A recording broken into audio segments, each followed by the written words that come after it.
Sri Ramakrishna Leela. Secondly, it is to help devotees so that they can worship divine in various ways. Even as a child, small daughter. And many people want to do that. You know that even Holy Mother's relative, her child died. Her name was Sarada. So she requested that this child should be named Sharadamani. So that whenever she saw Sarada, she would be consoled that that Sarada has incarnated in this Sarada. So this is the purpose, so that a devotee can devote his life or her life and see God in like a small child, and that also girl child. So this is the purpose. Yes, Paul. Okay. Sharda faced dire poverty from the very beginning of her life. This gave her strength of character, forbearance. What is the page number? Let me see. I'm not sure. 29, I believe. Something. I'm on the iPad, so it's a little different, but something like that.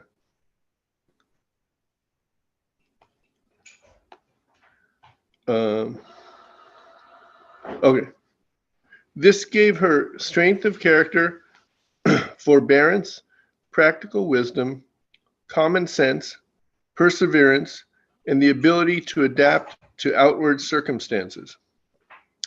Her father owned some agricultural land on which he grew rice and cotton, but it was not productive enough to feed the whole family.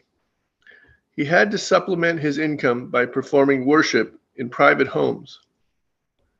Shamasundari and little Sharda would pick cotton from the field and with it make the sacred threads worn by Brahmins, thus contributing to the family income. Later, Sharda recalled, I would wade neck deep into the water to cut grass for the cattle. I used to carry puffed rice to the field as refreshment for the workers. One year, the paddy crop was destroyed by locusts, and I gleaned rice stalks from one field after another. I would accompany my brothers to bathe in the Amodar River, which was the Ganges to us. After bathing, we would sit on the bank and eat puffed rice before returning home. I was always attracted to the Ganges. Okay, just a minute. Page is 30. Did I go back too far? Just a minute. Let me find out. It is not there. Okay, yes, fine. So here we find right from the childhood, she was with this attitude of helpfulness to others and service oriented. So how one should behave in one's life? You know, generally, especially in Western world, when children are given some cut money, okay, you do this and then I'll give this money. But in India, it is not that that tradition. Like it is natural that whatever work that comes to the family, it is the responsibility of all the members to perform that. So, right, like a very obedient child, she would do all kinds of work. And because she was elder in all the siblings, so she always took responsibility on her shoulder. Yes, now please go ahead. When divine beings assume a human form, guardian angels accompany them. Reminiscing about her early life, Holy Mother once said, a young girl resembling me used to walk with me and help me in my work. We had great fun together, but she would disappear as soon as anyone else approached. This experience continued until I was 10 or 11 years old. When I entered a pond to cut grass for the cattle, this girl went with me. As I cut and took one bundle to the bank and returned to the water for more grass, I found she already had another bundle ready for me. So this is extraordinary. It is her alter ego. It is she who was doing, uh, but as if there is another one. So this is the Divine Mother, how though she is one, but she is many. Yes. Sharda learned how to read and write, but it was not considered important to educate girls in those days. Later, she described her struggle to learn. I accompanied my brother Prasanna and cousin Ramnath to our village primary school and learned the alphabet. In Kamarpukur, probably in 1867, Lakshmi, Ramakrishna's niece, and I read Barna Parachai, Part 1, the first primary book by Ishwar Chandra Vidyasagar. Yeah. But Hriday, Varna Parichaya means introduction to letters. So that was written by Vidyasagar. And the simple combination of letters. So Kar Kala Ghat Jal Darshanak Path Phal Bhai, like this. So very simple. Okay, yeah. But Hriday, the master's nephew, snatched away my book. He said, "Women should not learn to read and write. Are you going to read dramas and novels later on?" Lakshmi was the favorite daughter of the family, so she did not have to give up her book. I secretly paid 1 anna for another copy. Lakshmi would study in the school and then teach me when she returned. When I was in Dakshineshwar, I actually learned well. When the master had to go to Shayampur for treatment in the fall of 1885, I was left alone. A girl from Bava Mukherjee's family would come to bathe in the Ganges daily, and she would sometimes stay with me for a long time. She used to give me lessons and then test me on what I had learned. I shared vegetables with her and other things that I received from the temple authorities. Yeah. You know, this time incarnation was not scholarly learning. So simple learning. Why this was? What is the reason? In 1835, Lord Macaulay introduced a bill. There he banned the local schooling. And he said that let Indians be like gray or black, whatever you say. In color, they are Indian, but in taste and in culture, they should be like Brits. So this was his plan. That's why Macaulay's, that bill was presented in 1835. So a challenge was there to destroy the culture of India. The same thing happened in Australia. Same thing happened here and also in Canada. It is called stolen generation. Children were taken out from their homes and to destroy their culture, their even education. In India also they tried. Here they succeeded. In Australia also they succeeded. In Africa they succeeded. But India, it was the spirit of India took that challenge. And it is a counter challenge. That's why incarnation in this era we find without education. So this is external education. India wanted to show that it does not matter whether there is external education or not, but we have Paravidya, supreme knowledge. And if you have that knowledge, even big pandits, very learned people would come at your feet. So Sri Ramakrishna took that challenge. So the counter challenge was taken by India in the form of Sri Ramakrishna. And since he was not literate and fully literate, so Shakti also must be like that. So mother also is without much learning. She learned a little. So we cannot say that illiterate, but we cannot say that they also could only just bear reading, writing. Sri Ramakrishna could write, and his writing was very beautiful. But mother was deprived. So one reason is because of Indian condition. Girl children were not given that facility to learn. That's one thing. And it happened because of the aggression by other invaders, like Islamic invaders, and where the modesty of children, even say ladies, were compromised. That is why India went into hibernation, as it were. And we can say it was a downgrade. But in fact, what was India was covered by that ignorant spell, but it saved its spirituality. And later, now we can see it is coming up. When the favorable wind flows, then India comes up with its own vigor. So this is the purpose. So when there is some obstruction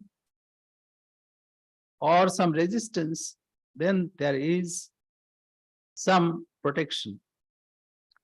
So this is a strange phenomenon that happened. So incarnation was not with much learning. Similarly, Shakti also was not with her. See, 1835, and Sri Ramakrishna was born in 1836. So you can see the challenge was taken. And the interesting thing is Sri Ramakrishna came to Calcutta. He spent time there. He succeeded in his pursuit. And lo and behold, so many big pundits, big scholars would come and sit at his feet. So the importance is given to the Paravidya. There are two Vidyas, Dve Vidya Veditabhya, Para cha Param. One is lower knowledge. Even all knowledge that we have here, even Vedas are Aparavidya. Aparavidya means not supreme. And supreme knowledge is self-knowledge.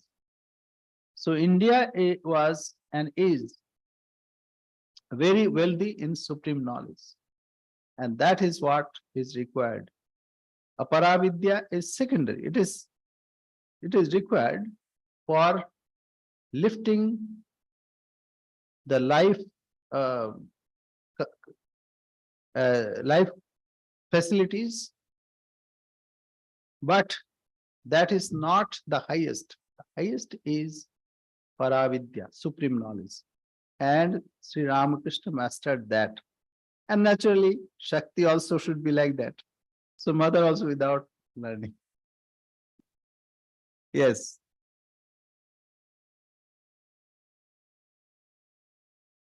Paul. Yes. Sharda and Lakshmi studied up to Barna Parachai Part 2, the second primary book by Ishwar Chandra Vidyasagar, with Sharat, a young son of Pitambar Samanta, the store manager of the Dakshineshwar temple. Ramakrishna arranged this so that they could read the Ramayana and other holy books. Sharda also learned how to write. People learn more about life through observation and experience than in a classroom. Little Sharda's earliest training began in her village, where she studied the people around her. Her observations eventually helped her to become a great teacher. Yeah. So we learn more seeing. Even I have seen some people learn so well. Say we had a sweeper, and he learned how to take X-ray, uh, say, what is that, exposure. So even doctors would ask, Lala, please see whether it is okay or not. And I have seen some physiotherapists so well in their profession. So it is not the literal education, but how they learn. Of course, literacy has its importance, no doubt about it, that enhances our learning curve. But those who were not um, fortunate enough to get such facility, they also were not to be despised, rather they are also to be honored. Yes. Sharda's lack of formal education did not stunt her intellectual development.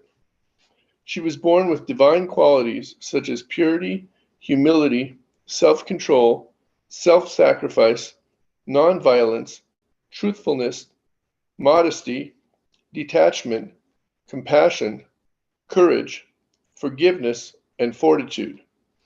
Her parents taught her how to love and serve others and how to be content with an austere life. She also received practical lessons while helping her father during his worship, cooking and cleaning with her mother, and helping to raise her younger siblings. In addition, she became acquainted with the spiritual culture of India by listening to devotional songs sung by minstrels and religious mendicants. She participated in the religious festivals of her village and watched dramas based on the Ramayana, the Mahabharata, and the lives of saints, which left a deep impression on her young mind. She received first-hand experience of reality as she shared the simple life of the villagers, their struggle for existence, their poverty, and their deaths. This helped her develop a loving and deep understanding of humanity. So I'm not saying that one should not learn, but what I'm saying, you see, all the qualities, these are the gist of our human quality, such as purity, humility, self-control, self-sacrifice, non-violence, truthfulness, modesty, detachment, compassion. See, opposite of this, the non-modesty, untruthfulness, or violent. What if someone did PhD and has not mastered these qualities? What is the purpose of life? And their life becomes like poisonous herbs. So it not only harms oneself, but it harms others. So it is better to have these qualities, even apparently if he or she is not literate. These are the gist of human quality. So these are to be learned, even if there is no literal learning. It doesn't matter. These are to be learned. That is that these are more important than anything else. Yeah. Go ahead. Agoramani Devi, Sharda's village companion and playmate, said, Sharda was straightforward, the embodiment of simplicity. She never quarreled with her playmates. Indeed, when they fell out with one another, she acted as a mediator and peacemaker. She loved to make images of Kali and Lakshmi and worshiped the goddesses with flowers and bell leaves. Other villagers remarked, from her very childhood, Sharda was extremely intelligent, quiet, and well behaved. She always worked enthusiastically. It was never necessary to remind her of her duties because she thoughtfully anticipated them and performed them cheerfully. Yeah. So all these qualities are very important, and their mother is unmatched. And it is exact counterpart of Sri Ramakrishna. Yes, go ahead. And see, the thing is, she was married to Sri Ramakrishna at the age of 5. Just imagine, 5. So it's a different world. It is difficult to conceive even how the life in the village moves on, but simplicity is the central idea in everything, in all aspect. Yes, go ahead. It is inspiring to visualize Sharda's early life. She helped her mother husk paddy by operating the husking machine. Sometimes she cooked when Shamasundari was busy. The rice pot was so big and heavy that Sharda could not lift it, so she had to ask her father for help. Sharda collected water from Banerjee's pond and carried it home, balancing a pitcher on her hip like the other village women. While bathing, she learned how to swim by holding the empty pitcher upside down and using it as a float. Yeah, you That's can pretty see clever. you can see even today people are learning like that. And hmm, the husking machine, it's not a machine, it's like it's a wooden log, like thick one. It goes up and down. So what you have to do, you have to press. It goes up and pistil comes down like this. Like it is straight and pistil is there. So it will fall on the hole. So that way it is husked. So it's not a machine. For mother, machine was really, if you knew how to wind the watch, oh, he knows how to wind the watch and how to lit a hurricane. That is so complicated to her. So embodiment of simplicity. Yes. Sharda later recalled a heartbreaking incident that happened in 1864 when she was 11 years old. Once there was a terrible famine in Jairambati. Many starving people came to our house for food, as our previous year's surplus rice was stored in a bin. My father arranged to have several potfuls of khichdi made with that rice, mixing it with lentils.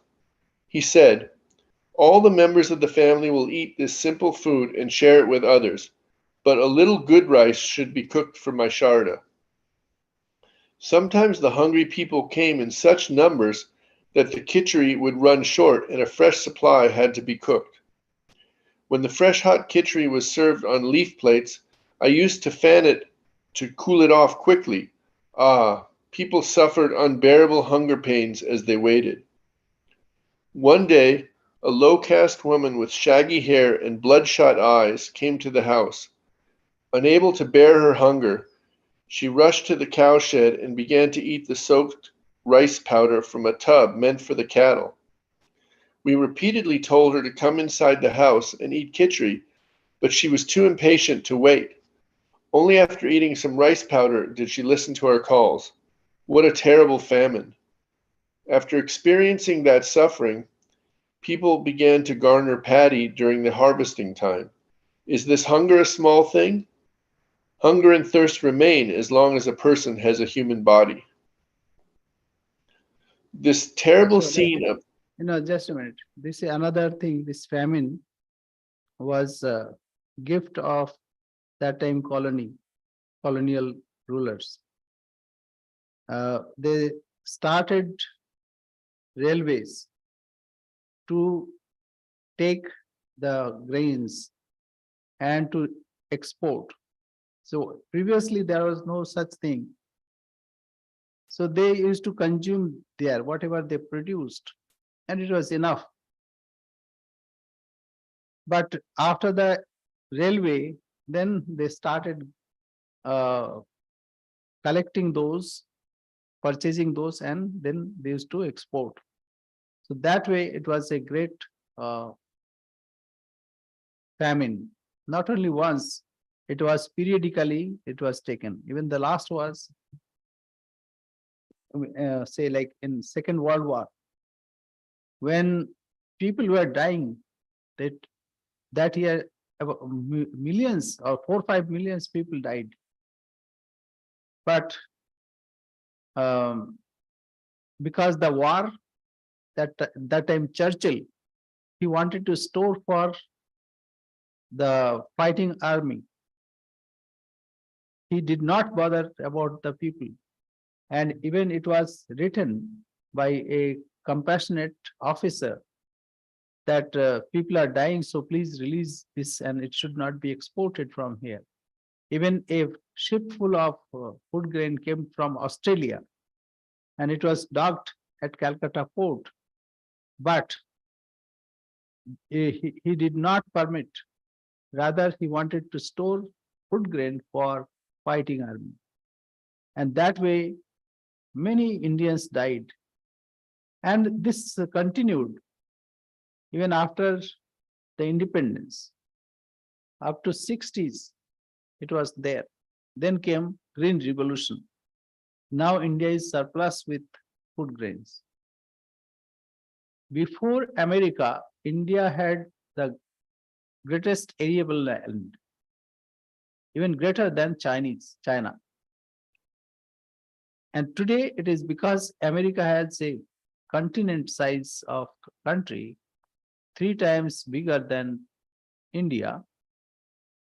So the USA is the number 1 area of land and second is India.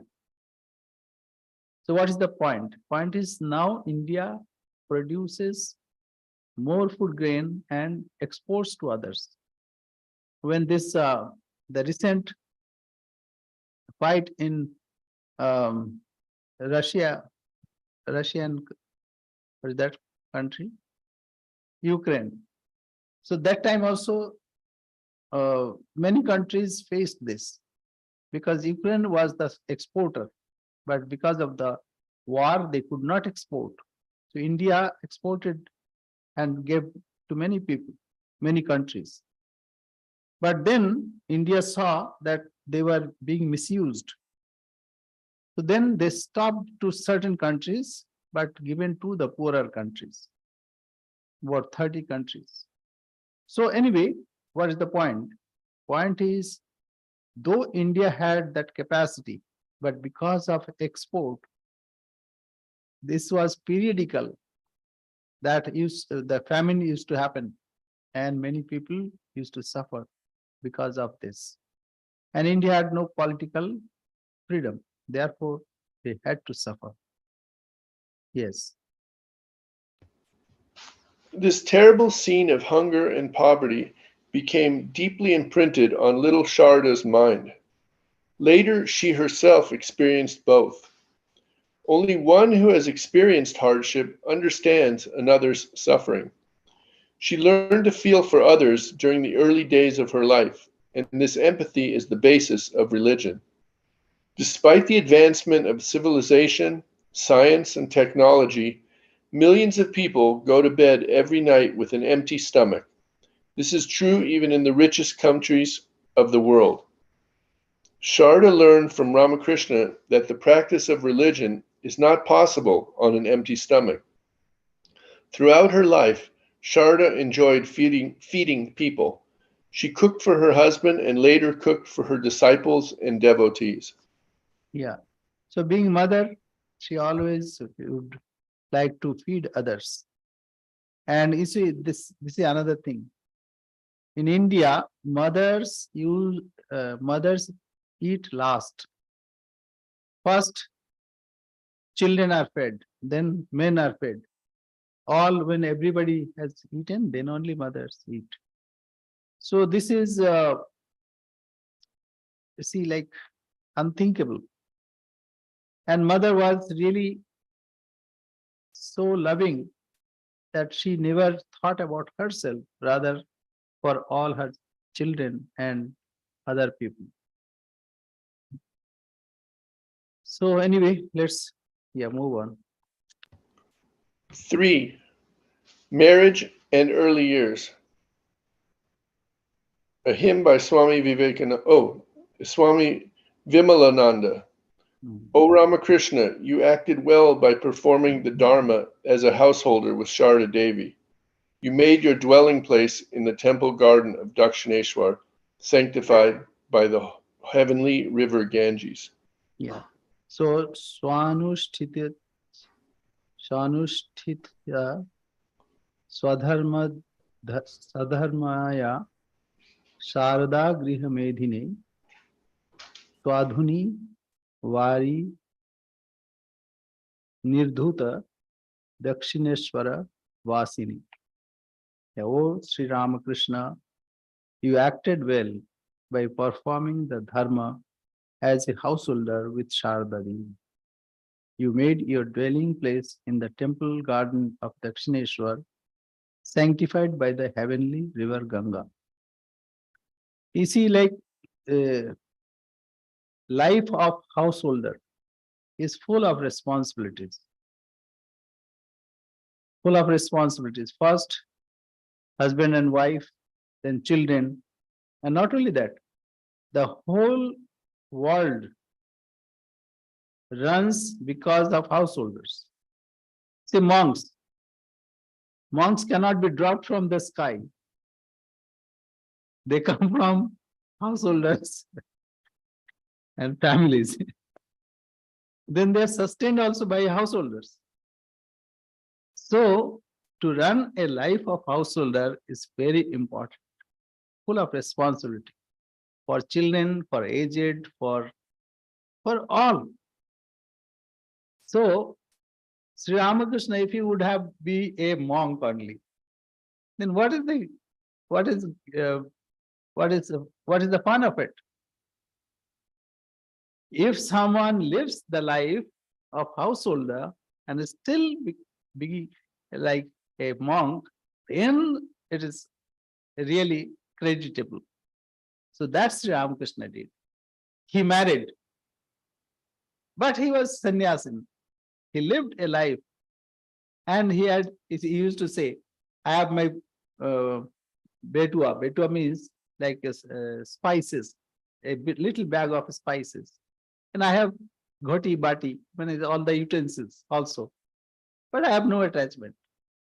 See, detachment is the main point. Though he lived life like a householder, but he was beyond household. And for that, Holy Mother is companion. So without a wife, he cannot live a householder's life. So Mother came and lived a householder's life with Sri Ramakrishna. Yes. According to the Hindu tradition, the impersonal God is existence, knowledge, bliss, absolute. Brahman, or the impersonal God, is formless, but the personal God has form, and he is omniscient, omnipotent, and omnipresent. He is ever free, ever perfect, and ever pure. The personal God is endowed with the power to create, preserve, and destroy. This power is called Shakti, or Mahamaya, the Divine Mother. Shiva and Shakti, the male principle and the female principle, are inseparable, like fire and its power to burn, or milk and its whiteness. Both are necessary for creation. So Sri Ramakrishna would say, Kholeri Maj, Majhiri Khol. That means if there is a center, there must be some periphery. If there is periphery, there must be a center. We cannot have one only. So if there is no form, there must be the concept of form, then only no form. So if that is the case, so this is a wonderful form of God. Yomam pashyati sarvatram sarvam cha mai pashyati. He who finds me, discovers me in all form, and everything in me. He who finds me in everything and everything in me. So I do not deny him or destroy him, neither he denies or destroys me. So this is the thing. If we leave this, then why how it is made? What is this? So this is also Leela. That's why Rupa, Arupa. But if you are stuck here with only form, then you cannot progress. You have to find that which is beyond form. Say, we can say like this, we have a form. We cannot deny. But there is mind also without form. Then intellect without form. And then what is the center that we must discover first? Then everything has its meaning.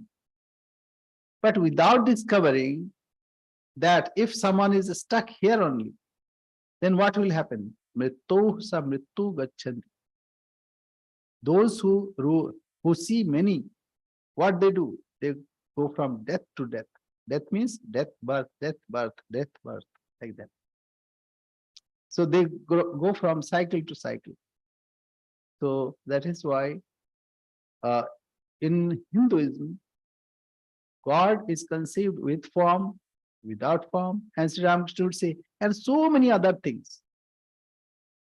So it is not that we deny anything, but one should first discover the center. Then from center, everything, all the radii, you can find it. But from periphery, you cannot find center, and then you miss everything. Yes. When the personal God takes a male form as a human being, he comes with his Shakti to fulfill his mission.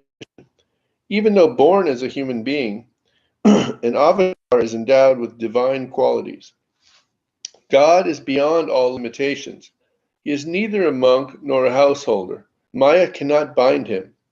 Marriage is considered to be a bondage for others, but it is not so for an avatar. Some avatars were married, such as Ramachandra and Krishna. Some renounced their wives and became monks, such as Buddha and Chaitanya. Some were lifelong monastics, such as Jesus and Shankara. Ramakrishna married and then took monastic vows, but he did not renounce his wife. He accepted a woman, Bhairavi Brahmani, as his guru, and he preached the motherhood of God. His chosen ideal was the Divine Mother. His wife became his first disciple. Yeah, so he was not woman hater.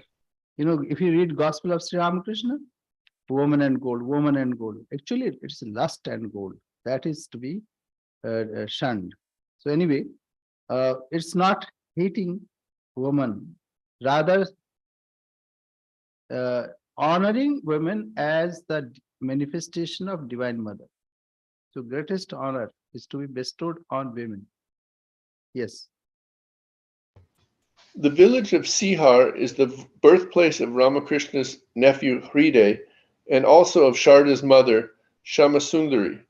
It is famous for the Shantinath Shiva temple, where pilgrims from neighboring villages regularly go for worship. When Ramakrishna came to Kamarpukur from Calcutta, he invariably visited Sihar and stayed some days with Hriday. Once a famous singer came to Sihar and gave a performance at Hriday's house when Ramakrishna was visiting. Shamasundari was then at her father's home with Sharda, who was 3 years old at the time. The mother and daughter went to listen to the performance.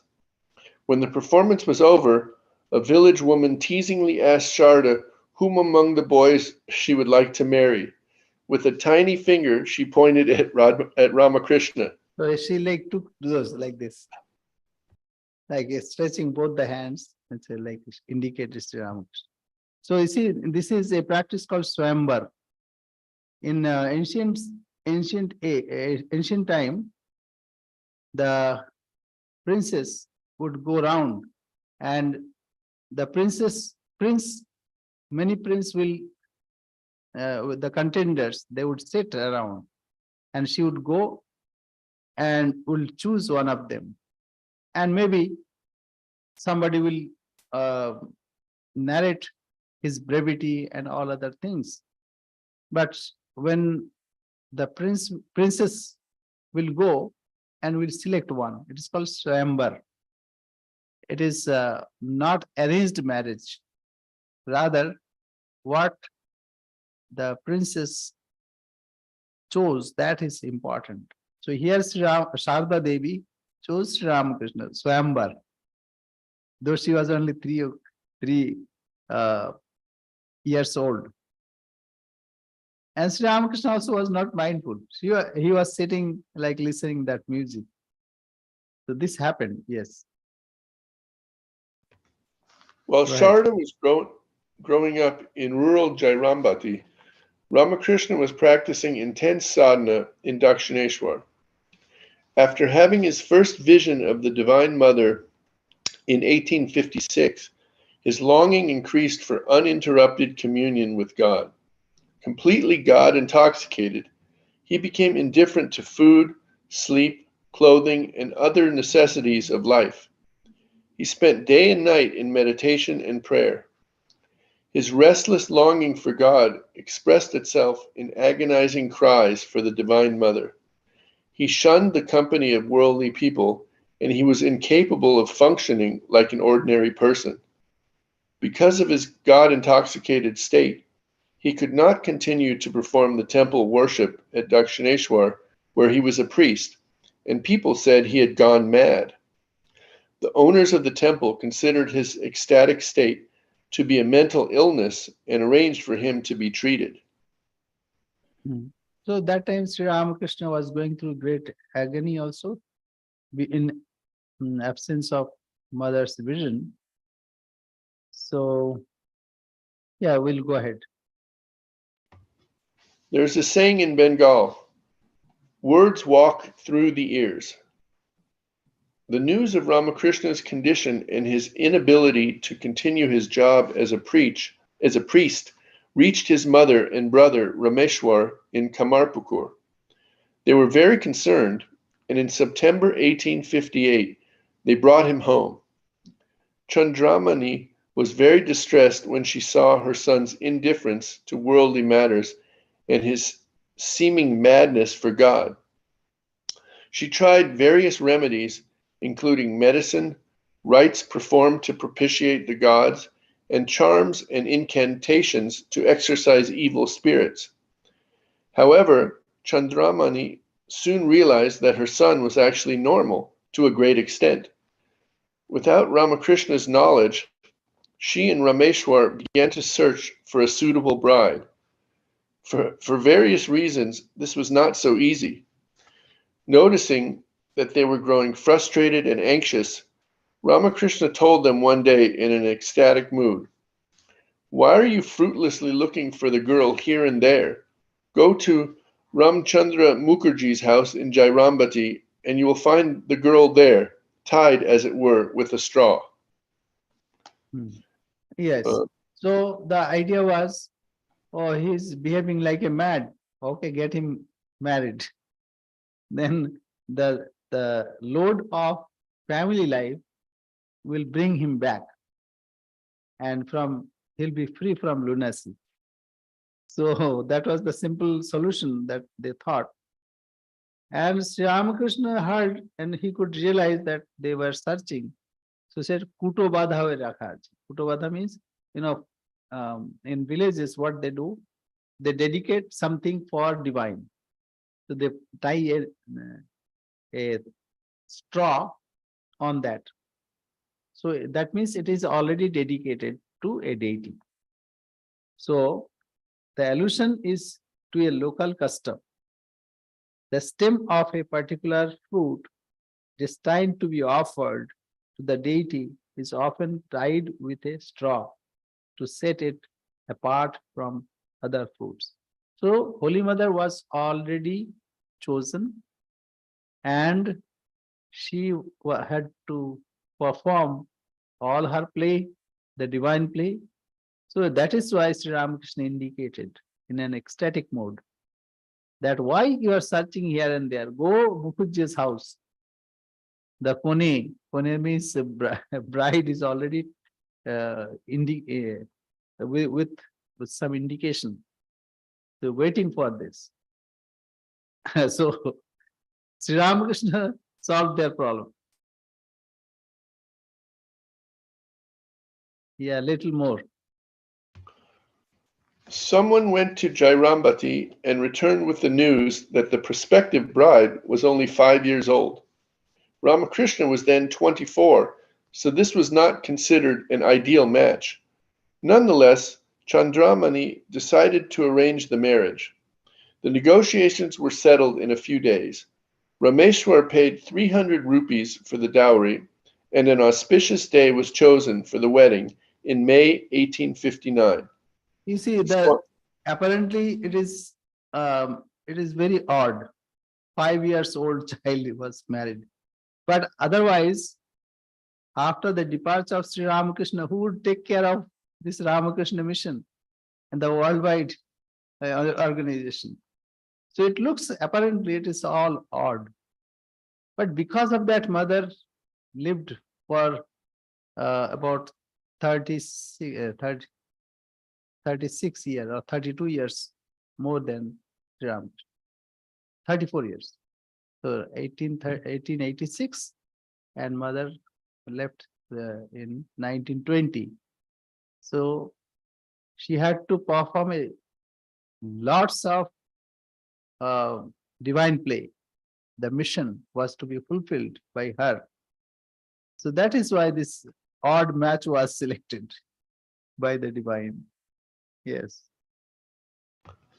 Swami Nikhilananda explained the mystery of this marriage. Early marriage for a Hindu girl, especially one living in a village, was then not uncommon, but such a marriage was really in the nature of a betrothal. The actual marriage took place after the wife attained maturity, when she and her husband lived together. Ramakrishna's marriage was, however, a strange one. Here was a bride in whom the consciousness of sex was not awakened and who remained free from it all through her life. And the bridegroom regarded all women as his own mother and the embodiment of the Divine Mother of the universe, an attitude which he maintained as long as he lived. At that time, because of his absorption in spiritual practices, he was oblivious of both his body and the world and was guided in every action by the Divine Mother herself, with whom he had established a most intimate relationship.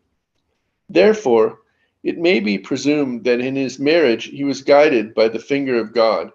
It served no human purpose for either of them, but it fulfilled a divine mission, for Sharda was destined to continue, after his death, his unfinished work of spiritual ministration. Yeah.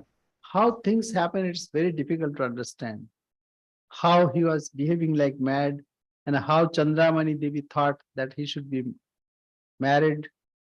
And then people are searching here, there. He said, indicated, go there. The bride is already ready there. So this is only possible when there is divine indication. And when mother was going to Dakshineshwar, mother was ill, and then she thought that she will pass away. But a black woman came and touched her, her feet, her head, and then she asked, "Who are you?" And then black woman said, "I'm your sister." So, and then, "Where are you coming from?" He said, "Dakshineshwar." Oh, then I thought I would go there, but now I cannot go. Maybe it will not possible for me to go any further. No, no, you will go there. And it is for you that I have kept him there. So it's very difficult to understand. It is the Divine Mother who came in the form of Sarada Devi. And so all these are various plays, mysterious plays.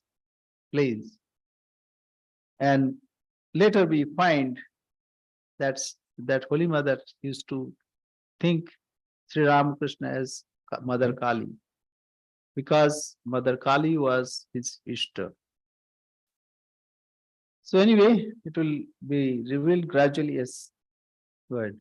No, it is that time is up today. Akshay, Yes. Go ahead. Like some people tell that you enjoy the world, but think of God also, and you accomplish this, then think of God. So what to say to them? Okay. It's like uh, eat the pie and save it. You see, human energy is limited. And if there is a leaking pot, what happens? You cannot carry water there. And this is very important. Though uh, for householders, there is some sanction, some uh, facility is there. Even in Bhagavad Gita, Bhagavan says that what is not against dharma, I am kamosmi bharatarshava. That means dharma aviruddha bhuteshu kamosmi bharatarshava. What is not against dharma, even that desire am I. So for householder, there is a little license. That much you can do. As Sri Ramakrishna would say, that after the birth of one or two children, husband and wife should live like brothers and sisters. Those who are enjoying senses, they are bound there. They cannot proceed further. You see, if Sri Ramakrishna gave another example, like a merchant who has great stack of food grain. What he does, he puts a little pursed rice and puffed rice, and rats come and nibble them. So they are not informed, or they cannot go to the big stack of the food grain. They are happy with the small one. Therefore, they cannot enjoy that. Nalpe sukhamasti, bhumaiva sukham. If you are trying to get freedom or joy or bliss, you cannot have joy or bliss in small things. Bhumaiva sukham, nalpe sukhamasti. There is no sukha in small things. If you have $100 or rupees, you'll try to have 1,000. If you have 1,000, 10,000, 10 lakhs, there is no end of it. But if you can get something which is limitless, then there is no need of searching more. That is why nalpe sukhamasti. There is no sukha. Sukha means joy in small things. And whatever in this world, it is all small. That is why bhumaiva vijigyasitabhya. Therefore, one should seek that bhuma, all pervading, eternal. So those who say, let them say. They will say like that, do this, do that also, but they cannot do. They are stuck in that mud, and they gradually will be drowned there. Those who are interested in higher lives, they are to come out of it. Nalpe sukhamasti, bhumaiva sukham. Only for grihastha, those who have chosen a life of grihastha, for them there is some license. Yes, that can be done. But main thing is detachment. If you are attached, if you are enjoying senses, then you are stuck there. So those who say, let me enjoy and I'll do later, they cannot do. Sri Ramakrishna gave example of a lady said to her husband that, I don't see any hope in you. The other man has 16 wives and he's living one by one. and you have no renunciation. Then he said, crazy, you are crazy. He cannot renounce, but I can. And he was going for a bath, and his towel was on his shoulder. He said, here I go, and he went away. This is Tibra Vairagya, as Ramakrishna said. Those who are interested in spiritual life, that is the way. But those who have already chosen Grihastha life,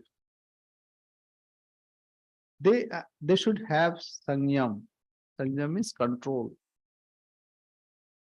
And one should not drown oneself. Then there is a way. So don't worry, those who talk about this and that, you are to select for you. Okay? Thank you. Om Purnamada Purnamidam Purnat Purnamudachyate Purnasya Purnamadaya Purnamivavashishyate. Om Shanti Shanti Shanti. Harihi Om Tatsat. Sri Ramakrishna Arpanamastu. Okay, I'll give you an example that will also depict nicely. Suppose there is the ambrosia, amrita, and poison. So you can say, okay, eat amrita and also poison. So if you eat poison, you're gone. So it is like that. Okay, like house, fine. You decorate your house very nicely and put little fire.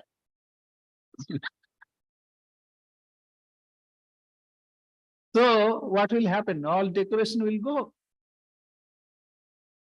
You got the answer? Yes. Thank you. So though, poison a little, even they say ocean of milk, but if you put poison, you cannot drink it. A little fire will burn all your decorations.